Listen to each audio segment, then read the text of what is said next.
आप तक आते आते 4:30 बज गए। उसकी वजह भी आप लोगों को पता है। आज मैं ऊपर वाले का बहुत बड़ा शुक्र अदा करता हूँ। उसने ये जो लड़का है ये मेरे बड़े भाई का दामाद है खास, और सुबह से शाम तक वो मेरे साथ ही रहता है। उसी की गाड़ी में मैं ज्यादातर समय सफर करता हूँ। उसके लिए सबसे पहले तो आप दुआ करें। वो मौत जिंदगी के बीच झूल रहा है, इसलिए आप सबसे हाथ जोड़ के मेरी गुजारिश है उसके लिए आप दुआ करें। जिस तरह का हादसा उसके साथ पेश आया है,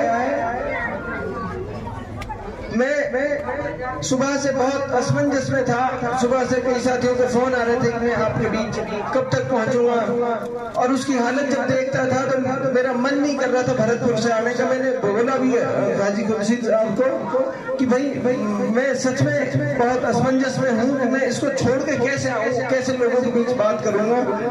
लेकिन सैकुल से जब बात हुई तो उसने बहुत थोड़े शब्दों में एक ही बात कही, मुख्तार भाई जिस वजह से मैं इस बेड पे पड़ा हूँ, अगर वो लड़ाई छूट गई, अगर वो लड़ाई कमजोर पड़ गई तो मेरी ये कुर्बानी, मेरी ये जद्दोजहद जो है नाकाम हो जाएगी। आपको जाना है अपने लोगों के बीच और उनसे कहना है कि एक सेकंड नहीं, हजारों सेकंड मुख्तार के साथ खड़े हैं कुर्बानी देने।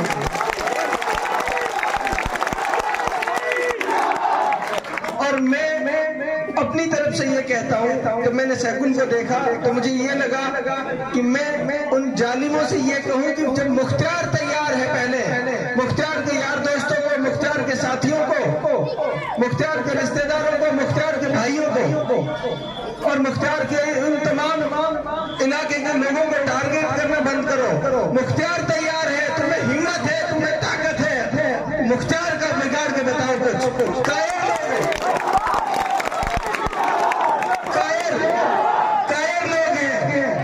अगर हिम्मत है तो मुख्तार का कुछ बिगाड़ के बताओ तो तुम्हारा पता चलेगा। इधर उधर से वार मत करो। आप मीडिया के माध्यम से कहना चाहता हूँ, इधर उधर से वार मत करो। आमने सामने मुख्तार है, मुख्तार के इलाके के लोग जो इतनी मोहब्बत मुख्तार से करते हैं, उन्होंने उनको चुना है। पहली कोई परेशानी आएगी, पहली कोई मुसीबत आएगी मेरे इलाके के लोगों पर, मुख्तार उसके सामने खड़ा होगा। आपके तक बाद में आएगी परेशानी, पहले परेशानी को मुझसे गुजरना पड़ेगा, मेरे होते हुए गुजरना पड़ेगा। इन जालिमों की गोलियों के लिए पहले मेरा सीना तैयार है, उसके बाद आप तक कोई परेशानी पहुंचेगी।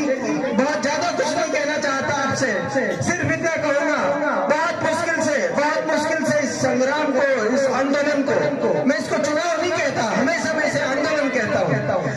बड़ी मुश्किल से ये नौजवान इस आंदोलन को यहाँ तक लेकर आए हैं, और अब तो हमारे बूढ़े बड़ों की, बुजुर्गों की, बच्चों की, सबकी दुआएं इनके साथ है। तो इसको इतिहास बना दो ताकि दोबारा कोई इस तरह का जालिम हमारे ऊपर हुक्मरान ना बने। ऐसा इतिहास बना दो। जैसा मुझे लग रहा है, जैसे 36 बिरादरी के लोग हमें दुआ दे रहे हैं, मुझे लगता है कम से कम 70,000 वोटों से आपकी जीत होगी, कम से कम 70,000। इस कोने से लेकर उस कोने तक, उस कोने से लेकर उस कोने तक, हर तरफ आप किसी भी गांव में फोन कर लो, कोई आदमी कहेगा हमारे यहाँ 95% मुख्तार के साथ है, कोई कहेगा हमारे यहाँ 90% है, कोई कहेगा हमारे यहाँ 100% है।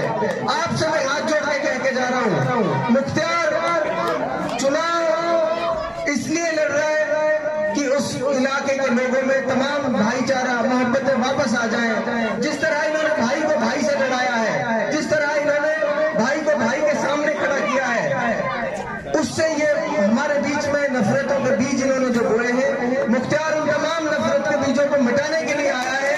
इसलिए आपसे हाथ जोड़ के मेरी गुजारिश है, जो 10%, 5% लोग आज आपके साथ नहीं है, ये आपकी जिम्मेदारी है, उन भाइयों को भी अपने साथ शामिल करो। जिस दिन हम अपनी जीत का जश्न मनाएंगे, हमारे गांव का, हमारे इलाके का कोई आदमी हमारी खुशी में दुख पाए, मुख्तार ये बिल्कुल नहीं चाहता। मुख्तार ये चाहता है कि हम जश्न मनाएं तो पूरा इलाका जश्न मनाए। अगर हम दुखी हो तो हम मिलकर दुखी हो, हम दुख एक दूसरे के साथ बांटे, हम खुशी भी हो तो हम खुशी भी एक दूसरे के साथ बांटे। आपसे भाई आप लोग वादा करके जा रहा है, इलाके में कभी इंसान है, भाई भाई भी कभी एक दूसरे से नाराज हो जाते हैं, ना इत्तेफाकी हो जाती है।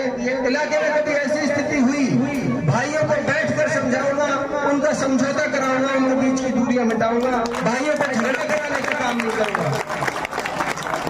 अब तो बस थोड़े शब्दों में इतना कहना है आप साथियों से भी, बस ये कि हम पहले से 8-10 घंटे लेट हैं, हमें जल्दी जल्दी सब जगह जाना है।